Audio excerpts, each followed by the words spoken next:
आपका यूनिक प्रज्ञान यूट्यूब परिवार में मैं प्रज्ञान सर हार्दिक स्वागत करता हूँ, वंदन करता हूँ, अभिनंदन करता हूँ। प्यारे साथियों, अगर आप पीएचडी पीएचडी जैसी प्रवक्ता LT grade UGC net JRF आदि विभिन्न प्रतियोगी परीक्षाओं की तैयारी कर रहे हैं तो आपके लिए वीडियो होने वाला है काफी महत्वपूर्ण, क्योंकि आज के इस वीडियो में करने वाले हम लोग प्रमुख कथनों पर आधारित एमसीक्यू क्वेश्चन और इन प्रश्नों को हल करना प्रारंभ करें। इससे पूर्व अगर वीडियो को पहली बार देख रहे हैं तो चैनल पर नए हैं तो कृपया चैनल को सब्सक्राइब, वीडियो को लाइक और शेयर करना बिल्कुल ना भूलें। बिना समय गंवाए प्रारंभ करेंगे आज के इस प्रैक्टिस सेट को और देखेंगे प्रैक्टिस सेट का पहला प्रश्न। पहला प्रश्न आप तक पहुंचे उससे पूर्व अगर लाइक नहीं किया तो फटाफट वीडियो को लाइक और शेयर कर दीजिए पाठचर्या प्रतिदिन लाने के लिए। मुझे उम्मीद है कि वीडियो को ज्यादा से ज्यादा लाइक और शेयर करेंगे जिससे कि हमारा मनोबल बना रहे और हम आपके लिए ऐसी ही पाठचर्या प्रतिदिन लेकर के आते रहें। तो साथियों, देखते हैं आज का पहला प्रश्न और पहला प्रश्न आपकी स्क्रीन पर। मनुष्य की सीमित बुद्धि के बाहर मानव के चेतन तत्व से संबद्ध ज्ञान की सीमा से परे कोई भी शक्ति है जिससे समस्त सृष्टि शासित है, यह कथन किस विद्वान का है? इसका आपको जवाब यहाँ पर वर्मा वर्मा वर्मा लगा हुआ है तीनों लोगों में, तो कंफ्यूजन आपका बरकरार होगा। लेकिन मुझे उम्मीद है कि इस कंफ्यूजन के बावजूद भी आपने सही उत्तर चुना होगा। किसको? साहित्य के सिद्धांत तथा स्वरूप से अवतरित यह कथन है भगवती चरण वर्मा जी का। विकल्प सी के साथ सही जवाब पर हैं आप। बढ़ते हैं दूसरे प्रश्न की तरफ। दूसरा प्रश्न, सत्य अपनी एकता में असीम रहता है तो सौंदर्य अपनी अनेकता में अनंत, यह कथन किस विद्वान? सत्य अपनी एकता में असीम रहता है तो सौंदर्य अपनी अनेकता में अनंत, यह कथन किस विद्वान का है? इसका आपको जवाब। इस प्रश्न का सही उत्तर क्या बनेगा? और दिए गए विकल्पों में सही विकल्प के रूप में आपने महादेवी वर्मा जी को चुना। सी विकल्प के साथ बिल्कुल राइट आंसर पर हैं आप। बढ़ते हैं तीसरे प्रश्न की तरफ और तीसरा प्रश्न आपकी स्क्रीन। तीसरा प्रश्न है कि कला वस्तु में नहीं होती बल्कि वस्तु द्वारा अभिव्यक्ति रूप में होती है, यह कथन किस विद्वान? जवाब में आपने पाश्चात्य विद्वान क्रोंची को चुना, तो बी विकल्प के साथ राइट आंसर पर हैं आप। प्रश्न संख्या चौथा प्रश्न है कि स्थायी साहित्य जीवन की चिरंतन समस्याओं का समाधान है। मनुष्य मात्र की मनोवृत्तियों, उसकी आशाओं, आकांक्षाओं और उसके भावों, विचारों का अक्षय भंडार है, यह कथन किस विद्वान का? इस प्रश्न का सही उत्तर आपने किसको चुन लिया?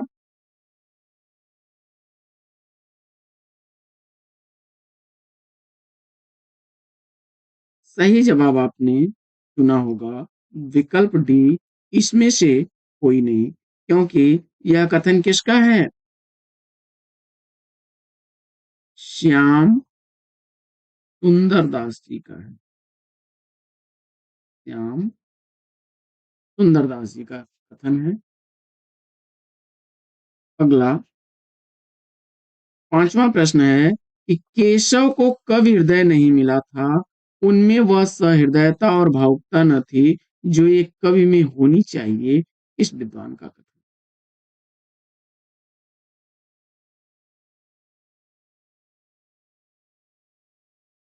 इस प्रश्न का भी सही जवाब विकल्प डी बनेगा, इसमें से कोई नहीं, क्योंकि यह कथन आचार्य रामचंद्र शुक्ल जी का है। आचार्य रामचंद्र शुक्ल जी का हिंदी साहित्य के इतिहास से अवतरित यह कथन है। अगला कथन, छठवां प्रश्न आपकी स्क्रीन पर कि रस ऐसी वस्तु है जो अनुभव सिद्ध है, इसके मानने में प्राचीनों की कोई आवश्यकता नहीं। कभी अनुभव में आवे मानिए, न आवे न मानिए, यह कथन किस विद्वान? इतिहास ऐसी वस्तु है जो अनुभव सिद्ध है। इसके मानने में प्राचीनों की कोई आवश्यकता नहीं। कभी अनुभव में आवे मानिए, न आवे न मानिए। यह कथन किसका है? तो जवाब हो जाएगा भारतेंदु हरिश्चंद्र जी का कथन है। विकल्प सी बिल्कुल सही। आगे बढ़ते हैं और देखते हैं अगला कथन कि साहित्य का उद्देश्य सार्वदेशिक और सार्वकालिक होना चाहिए। हमें अपने साहित्य का उद्देश्य सार्वभौमिक करना है, संकीर्ण एक देशी नहीं। यह कथन किस विद्वान का है? और उत्तर में आपने किसको चुन लिया? सूर्यकांत त्रिपाठी निराला जी को। सूर्यकांत त्रिपाठी निराला जी को ई विकल्प के साथ बिल्कुल सही जवाब। बढ़ते हैं आगे और देखते हैं अगला कथन। अगला कथन है, अगला कथन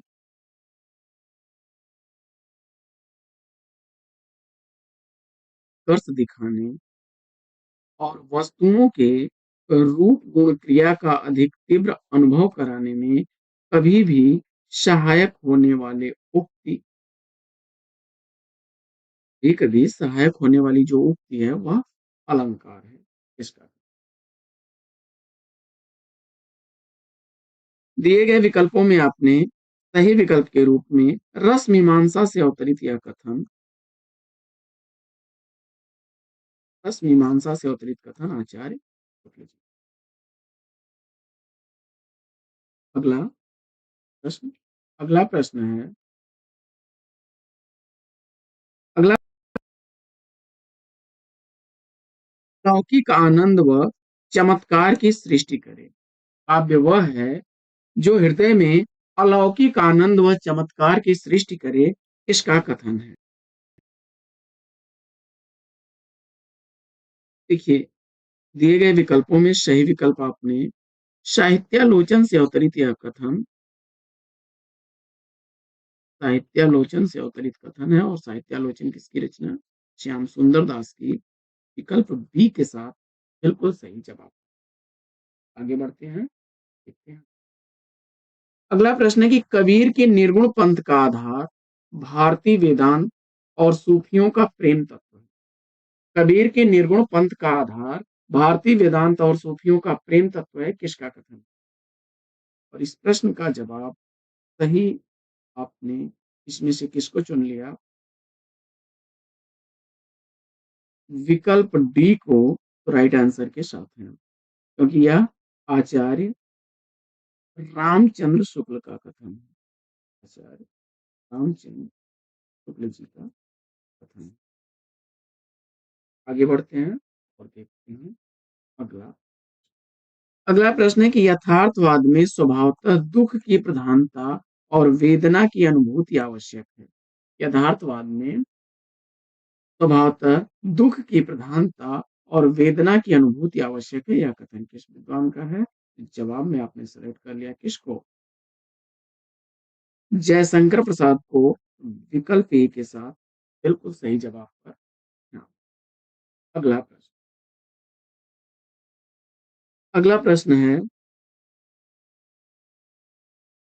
कविता की भाषा में मनोरंजन तो होता है परंतु वह जीवन संग्राम के काम नहीं आता। यह कथन किस विद्वान? कविता की भाषा में मनोरंजन तो होता है परंतु वह जीवन संग्राम के काम नहीं आता। यह कथन किस विद्वान का है? इस प्रश्न का सही जवाब विकल्प बी निराला को चुना आपने, तो राइट आंसर है विकल्प सूर्यकांत त्रिपाठी निराला। साथियों, अगला प्रश्न, अगला प्रश्न देखें साथियों। उससे पूर्व एक सूचना आपके लिए कि हिंदी की जो वस्तुनिष्ठ पुस्तक प्रमुख कथन विशेष है, अगर उस पुस्तक को आप बाई करना चाहते हैं तो उसके लिए आप हमें 94 15 94 0501 94 15 94 0501 पर व्हाट्सएप कर सकते हैं। अगर पीडीएफ लेना है तो पीडीएफ के लिए कोड आप लिखें। पीडीएफ के लिए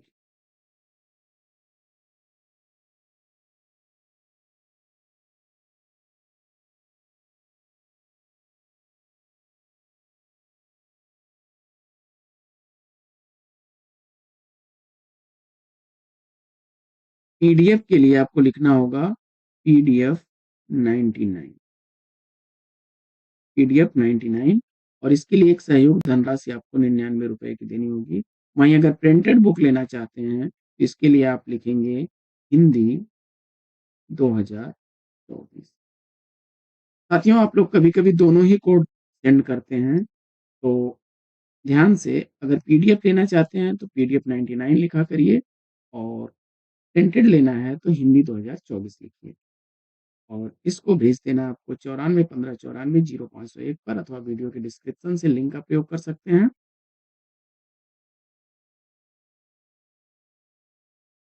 तो पुस्तक आप तक पहुंच जाएगी। साथियों, इस ब्रेक के बाद हम लोग पुनः जुड़ते हैं पाठचर्या से, और देखते हैं प्रश्न कि चरम व्यक्तिवाद ही प्रयोगवाद है, इसका केंद्र बिंदु। चरम व्यक्तिवाद ही प्रयोगवाद का केंद्र बिंदु है, यह कथन किस बिंदु? तो इसमें से आपने डॉक्टर नामवर सिंह को चुन लिया, विकल्प ए के साथ राइट आंसर पर। आगे बढ़ते हैं और देखते हैं अगला प्रश्न। अगला प्रश्न है कि मैंने कला पक्ष की अवहेलना न करते हुए भाव पक्ष को अधिक मुख्यता दी है। मैंने कला पक्ष की अवहेलना न करते हुए भाव पक्ष को अधिक मुख्यता दी है, यह कथन किस विद्वान? तो इस प्रश्न का जवाब आपने किसको चुन लिया? बाबू गुलाब राय को राइट आंसर के साथ में। आगे बढ़ते हैं और देखते हैं अगला। अगला प्रश्न, राजनीति और साहित्य मात्र अभिव्यक्ति में ही भिन्न है, उनका मूल आज का यथार्थ, उसके लक्ष्य, उसके अभिप्रेत, उसके संघर्ष। किस विद्वान का कथन? उत्तर में आपने गजानन माधव मुक्तिबोध सी विकल्प को चुन लिया राइट आंसर पर। आगे बढ़ते हैं और देखते हैं अगला। अगला प्रश्न, छायावाद और ग्रामीण बोलियों के नए गीत एक ही रस परिवार के हैं, सहोदर हैं। इस गीतों से प्रगतिवाद और प्रयोगवाद फीका लगने लगता है, दोनों बासी हो गए हैं, ताजगी की दृष्टि से नए गीत ही कविता हैं। इस विद्वान का कथन। जवाब में आपने किसको चुन लिया? तो सही विकल्प आपने शांत प्रिय द्विवेदी जी को चुना, तो विकल्प बी के साथ राइट आंसर। आगे बढ़ते हैं और देखते हैं अगला कथन। अगला कथन है कि मैं कविता को जीवन तक पहुंचाने की सबसे सीधी और सबसे छोटी राह मानता हूँ, यह मस्तिष्क नहीं हृदय की राह है। इस विद्वान का कथन। इस प्रश्न का जवाब सही विकल्प आपने सी को चुन लिया, रामधारी सिंह दिनकर को सही जवाब दिया। आगे बढ़ते हैं और देखते हैं अगला। अगला प्रश्न काफी रिपीट होने वाला प्रश्न है, इंपॉर्टेंट प्रश्न है, अक्सर परीक्षाओं में रिपीट हुआ है। कि कबीर की अपेक्षा खुसरो का ध्यान बोलचाल की भाषा की ओर अधिक था, किसका? कबीर की अपेक्षा खुसरो का ध्यान बोलचाल की भाषा की ओर अधिक, किसका कथन है? जवाब में आपने शुक्ल को चुन लिया, राइट आंसर है। आगे बढ़ते हैं और देखते हैं अगला। यह भी काफी रिपीट होने वाला रिपीट हुआ है। आध्यात्मिक रंग के चश्मे आजकल बहुत सस्ते हो गए हैं, उन्हें चढ़ाकर कुछ लोगों ने गीत गोविंद के पदों को आध्यात्मिक संकेत बताया है, वैसे ही विद्यापति के इन पदों को भी, यह कथन। और इस प्रश्न का सही जवाब आचार्य रामचंद्र शुक्ल विकल्प बी को चुना आपने सही जवाब के साथ।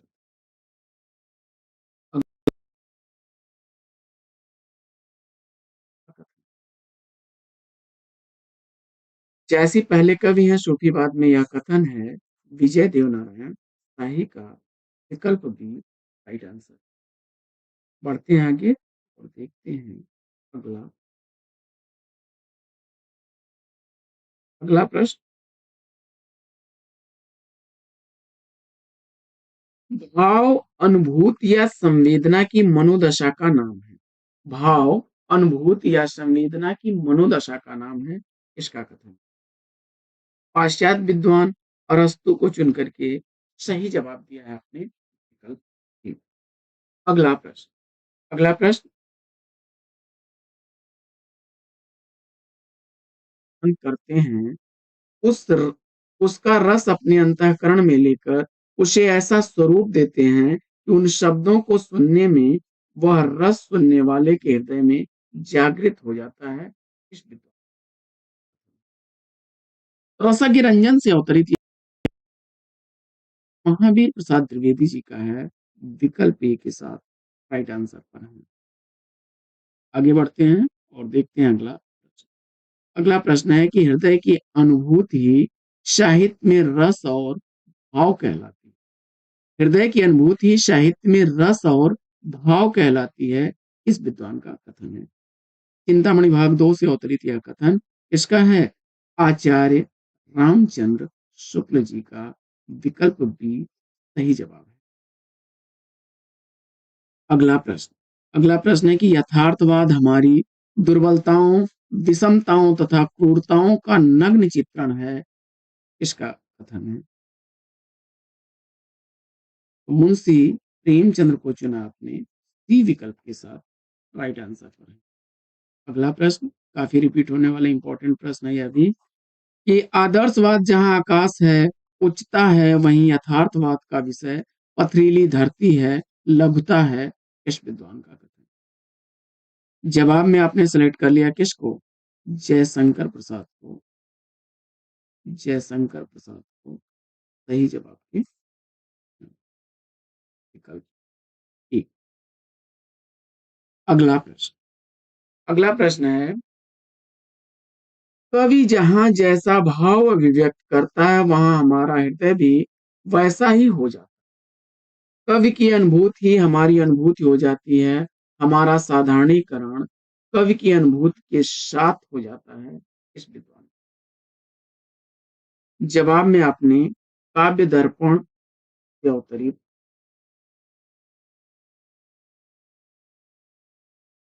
रामदहीन मिश्र जी का कथन है, यानी डी विकल्प राइट आंसर। अगला प्रश्न है कि सौंदर्य की वस्तुगत सत्ता और सामाजिक विकास कवि चेतना को निर्धारित करते हैं, किसका कथन है? सौंदर्य, वस्तुगत सत्ता और सामाजिक विकास कवि चेतना को निर्धारित करते हैं, यह कथन है रामविलास शर्मा जी का। सी विकल्प बिल्कुल सही। अगला प्रश्न है कि किसी तथ्य, अनुभूति, घटना या चरित्र की प्रभावपूर्ण अभिव्यक्ति के लिए अलंकारों का प्रयोग होता है, इस विद्वान। किसी तथ्य, अनुभूति, घटना या चरित्र का प्रभावपूर्ण अभिव्यक्ति के लिए अलंकारों का प्रयोग होता है, इस विद्वान का कथन। जवाब में आपने डॉक्टर भगीरथ मिश्र यह कथन है साथियों। विकल्प डी को चुना होगा तो सही जवाब है आपका, क्योंकि यह कथन किसका है? डॉक्टर भगीरथ मिश्र। आगे बढ़ते हैं, देखते हैं अगला अगला प्रश्न है कि अभिधान प्रकार विशेषाचालंकार।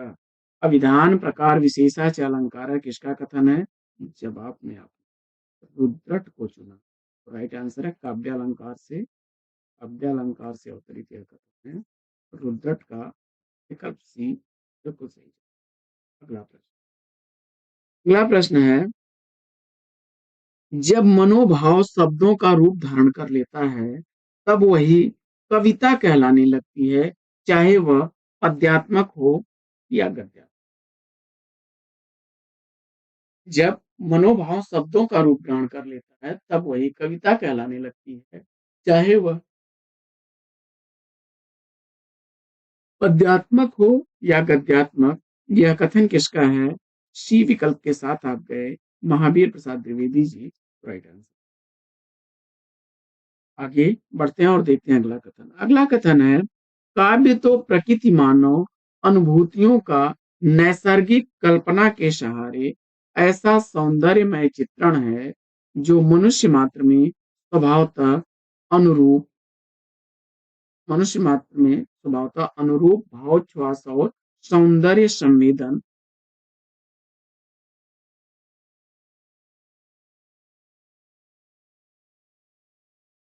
जवाब में आपने नंद दुलारे वाजपेयी विकल्प ए को चुन लिया राइट आंसर के। अगला प्रश्न, सूरदास जब अपने विषय का वर्णन शुरू करते हैं तो मानव अलंकार शास्त्र हाथ जोड़कर उनके पीछे दौड़ा करता है, उपमाओं की बाढ़ आ जाती है, रूपकों की वर्षा होने लगती है, संगीत के प्रवाह में कवि स्वयं बह जाता है, इस विद्वान का कथन है। तो इस प्रश्न का जवाब, सही उत्तर आपने आचार्य हजारी प्रसाद द्विवेदी विकल्प ए को चुना, बिल्कुल सही जवाब के। तो साथियों, यह प्रैक्टिस सेट लेना चाहेगा यहीं पर विराम। वीडियो कैसा लगा प्रस्तुत की जा रही है। अगर उस पुस्तक को आप परचेज करना चाहते हैं, वस्तुनिष्ठ हिंदी प्रमुख कथन विशेष को, तो उसके लिए आप हमें वीडियो के डिस्क्रिप्शन से लिंक का प्रयोग करें अथवा मोबाइल नंबर 9415940501 पर केवल व्हाट्सएप करना है आपको। पीडीएफ के लिए आप टाइप करेंगे, पीडीएफ प्राप्त करने के लिए पीडीएफ 99 और भेज देंगे 9415940501 पर। और प्रिंटेड बुक के लिए आप टाइप कर सकते हैं हिंदी 2024 और इसको सेंड कर देना है 9415940501 पर। आपको पीडीएफ के लिए एक शुल्क 99 रुपए का देना होगा साथियों। वहीं हिंदी 2024 के लिए आपको जो है 259 रुपए की सहयोग धनराशि देनी होगी। अगर आप इच्छुक हैं तो परचेज कर सकते हैं, लिंक का प्रयोग कर सकते हैं अथवा व्हाट्सएप कर सकते हैं। अन्यथा आप अपनी पाठचर्या को लगातार अविराम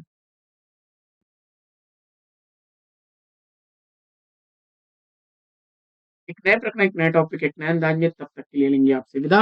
आपका जीवन मंगलमय हो। बेस्ट विशेष, बेस्ट ऑफ लक। जय हिंद।